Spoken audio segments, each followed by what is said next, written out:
Hi guys, they were taking a look at the new PlayStation 5 Pro console. Details are in the description below, including purchasing links. So I'll take a look and see what's inside the box. Together we've taken a closer look at this new console, going through the setup, showing you the new features it has with gaming, together with showing you the differences between this and the PS5 Slim and the original PS5, highlighting any pros and cons to give you a better idea if it's worth getting or not. And a big thank you to PlayStation for giving me early access to the PS5 Pro for review purposes. But before I begin, if you're new to the channel, hope you can support me by subscribing and hitting the bell icon to get notified of my next release. And if you have any questions, drop them in the comment section below. So let's open this up. Inside the packaging, you get a power cable, a bag containing 2 feet, a USB-C charging cable, a HDMI 2.1 cable, a white DualSense controller. We have some documentation at the side, and finally we have the PS5 Pro.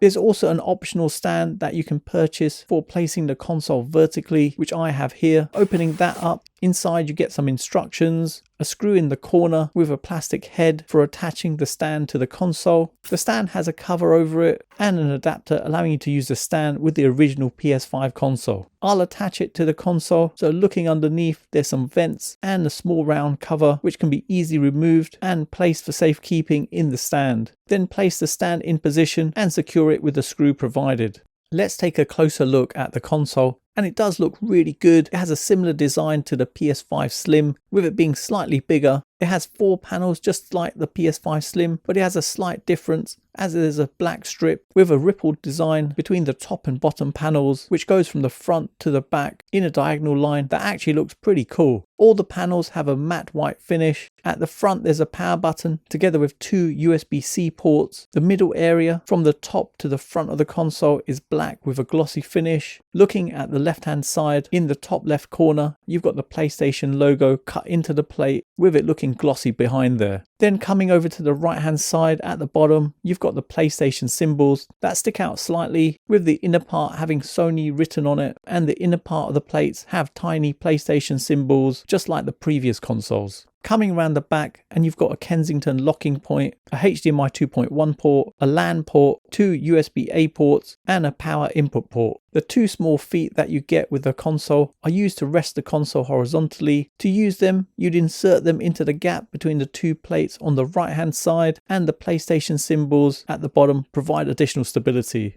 Let's get this set up and ready to use. Plug in the HDMI cable, LAN cable and the power input, then power it on via the power button. You'll hear a beep, and as it begins to start up, the LEDs at the bottom turn blue initially, and once the console is started up, it turns white.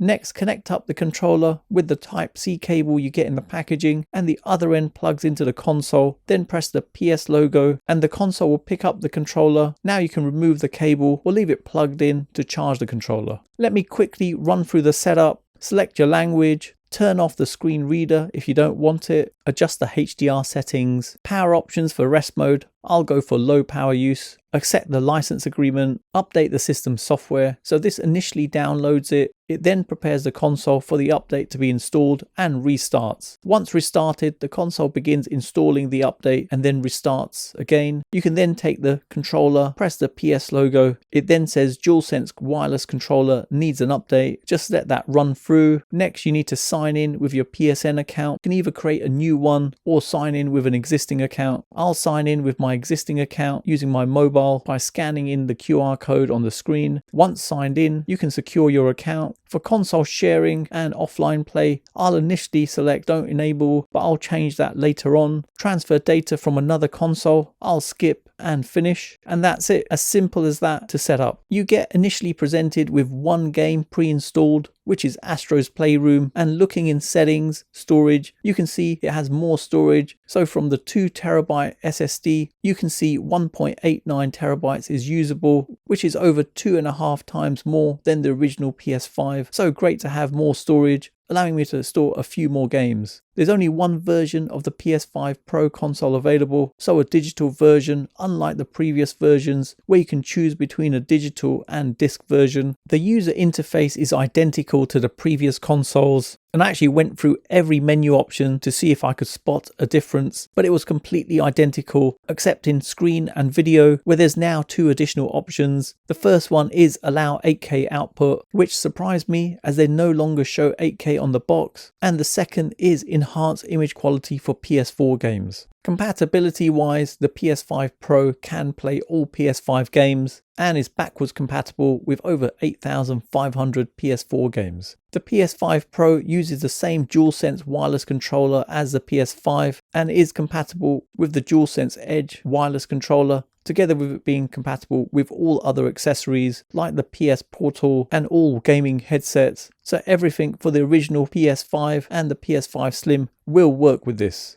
Removal of the plates is identical to how it was done on a PS5 Slim. Just place the console on a flat surface and pull up from the front and the plates easily become detached. Comparing the plates to the ones on the PS5 Slim, and the bottom 2 are identical, with you able to install the PS5 Slim plates on the PS5 Pro, but unfortunately the top 2 are slightly different in height, with some bits positioned differently on the inner side of the plates, so the PS5 Slim plates aren't fully compatible on the Pro, which is a bit of a disappointment if you already own the PS5 Slim with additional plates, but not a big deal otherwise. Removing the top right hand side panel reveals a cover for the SSD bay where you can increase the storage, which is really simple to do, and spec wise it should also support the same spec M.2 SSDs as the previous PS5 consoles. I've tested with this 4TB M.2 SSD from Kingston and it worked perfectly. Plus, if you already have a PS5 console with an M.2 SSD installed, you can transfer that over to the PS5 Pro without any issues. So good to know that works too.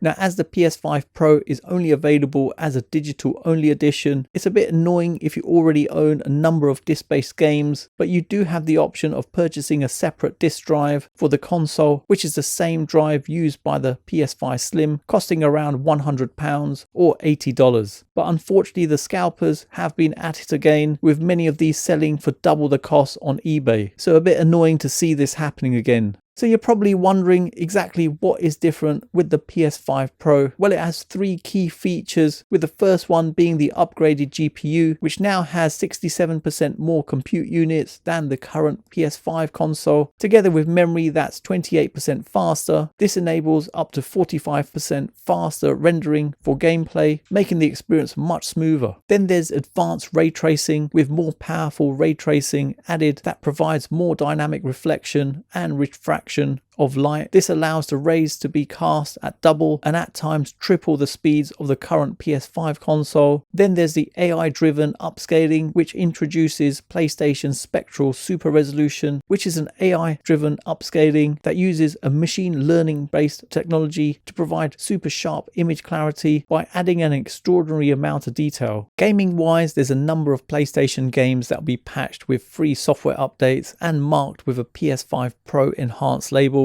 Looking in settings, you'll still have an option to select between performance or resolution mode, but with the Pro's performance mode, it targets 60 FPS, but it offers all the same graphical features of the fidelity mode of the base PS5, in addition to PlayStation's spectral super resolution upscaling with all AI ray tracing features that are also enabled by default. Let's check out some games to highlight what you can expect. First up, we have F1 2024, and it's actually the first EA Sports title capable of running at 8K 60Hz on a console. There's 3 graphics modes here. The first one is quality mode, which features on-track ray tracing using PSSR. Then there's performance mode, which runs at 4K 120Hz. And finally, there's a new resolution mode delivering 8K 60Hz, but you'll need an 8K screen to use this, not not something I could test as my screen is 4K. In terms of improvements, you'll see a more realistic light response in ray trace modes, enhanced trackside elements such as sponsor boards and reflective surfaces, improved metallics like fences, lights and gantries, refined track surface light response. The new track shader response in the rain is a good improvement, together with the impact from reflections from glass and puddles. Racing in the nighttime when it's raining, you get reflections and the response of the track to the spotlights, and this highlights the ability of the PSSR and ray tracing, helping to bring the rain visual effects to life. Taking a look at Ratchet & Clank Rift Apart, this has also been PS5 Pro Enhanced. So in settings, visuals, in graphics mode, you've got Fidelity Pro and Performance Pro. With Fidelity Pro mode, it targets a slower 30 frames per second, allowing you to play around with the new ray tracing graphics features. And with the Performance Pro, this mode targets a smooth 60 frames per second while retaining the image quality of the Fidelity mode you'd get on the standard PS5 console through the use of PlayStation Spectral Super Resolution. With this, all ray tracing features are on, including ray trace reflections, and this is the mode they generally recommend for most players. If you have Fidelity mode selected, then you're able to adjust the RT reflections, so you can set the quality level for ray trace reflections. On medium settings, ray traces are half render resolution, and on the high setting, ray traces are at full render resolution. The high setting will also improve smoothness of animation in reflections. I'd say graphically, Ratchet & Clank always looked pretty good on the original PlayStation 5, but these subtle enhancements just add a bit more in enhancing the graphics even further. Over to Spider-Man 2, and again Fidelity Pro, you get the slower 30 frames per second, allowing you to experiment with the new ray tracing features, where you'll see pedestrians and traffic density increased in some areas, together with increased fine hair detail. With Performance Pro, you get a smooth 60 frames per second while retaining the image quality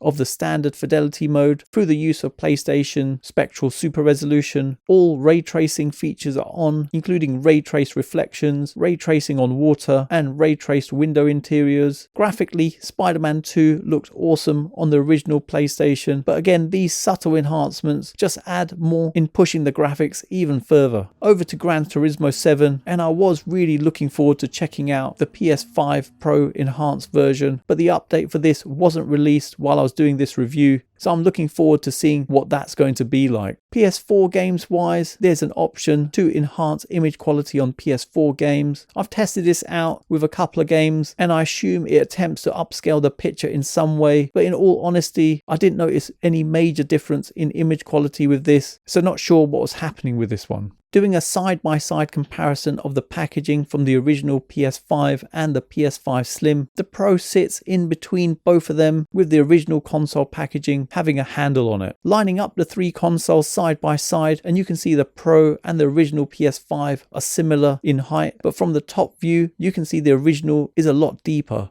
I've created a table highlighting the differences between the three consoles. Looking at the specs for the PS5 and the PS5 Slim, you can see the specs are literally identical with the CPU, GPU and RAM, but the PS5 Slim has more storage at 1TB. Onto the Pro, and the CPU has a 10% increase in speed. The GPU has 67% more computing cores, with it not only having 16 gigs of GDDR6 RAM, but it also has an additional 2 gigs of DDR2 RAM, together with 2TB of SSD storage, Wi-Fi 7 support, and a max power rating of 390 watts. So you're probably wondering, is the new PlayStation 5 Pro worth getting? It's the equivalent of using the original PS5 in performance mode with all the graphical features of Fidelity mode, in addition to PlayStation's spectral resolution upscaling, giving the best graphical gaming experience on a PlayStation. The effects are very subtle, which enhance the realism even further. I wouldn't say it's as dramatic as going from the PS4 to the PS4 Pro, as jumping to 4K with the level of detail that provided was quite a big jump in detail, but with the Pro you'll no longer have to choose what you want to sacrifice, so choosing to favor graphics or favor performance, which is a big positive, adding to the realism when gaming to help give an even more immersive gaming experience. The Fidelity Pro mode actually enhances the graphics even more with additional ray tracing applied, but remember, obviously these enhancements only come into effect on the PS5 Pro Enhanced games, where developers are working to enhance things even further. Gaming wise, if you look closely, you will notice the subtle enhancements. Storage wise, it has much more, with it having 2 terabytes of SSD storage, where you can see 1.89 terabytes is now available. On the front, there's 2 USB Type-C ports, which could be a hassle if you have a racing wheel, as the majority of them come with a USB-A cable to connect to the console, so you might have to buy an extension lead to reach around the back to plug it in. And it would have been good if there were 2 versions of the Pro console, so a digital and a disc version, but at least you can upgrade and get a disc drive installed. Price wise, the PS5 Pro comes in at just under £700 or $700 for the digital edition, but you'd want to add another 100 on there if you wanted to add a disc drive, so quite a jump from the cost of the original console. If you didn't own a PS5, then I'd say it's a no-brainer in choosing this. But upgrade wise, I'd say it's a tough one, as the original PS5 performed really well regardless. But if you didn't want any compromises in having to choose between graphics or performance, then choosing the new PS5 Pro is the way to go. But you could say in the midst of fast-paced action, some of the finer details may go unnoticed, as many PS5 games are graphically quite impressive regardless. So if you're someone who wants your gaming at the best level with no compromise, with an insane level of detail from the ray tracing, then go for this. Otherwise, if you're happy to compromise, then you're fine sticking with the base PS5 and no need to update. So there you have it. You've come to the end of another video, and I hope it's helped anyone thinking of purchasing the new PS5 Pro. Details are in the description below, including purchasing links. And if you have any questions on this, let me know in the comments below, and let me know what you think of the new PS5 Pro. For those of you who got to the end of this video, please leave a comment with PS5 Pro, as it's awesome to see who's got to the end of my video, and hopefully you guys enjoyed it. You can follow me on my socials. Don't forget to hit the like button, subscribe to the channel, and turn on notifications to be notified of my next release. Thanks for viewing, and see you in the next one.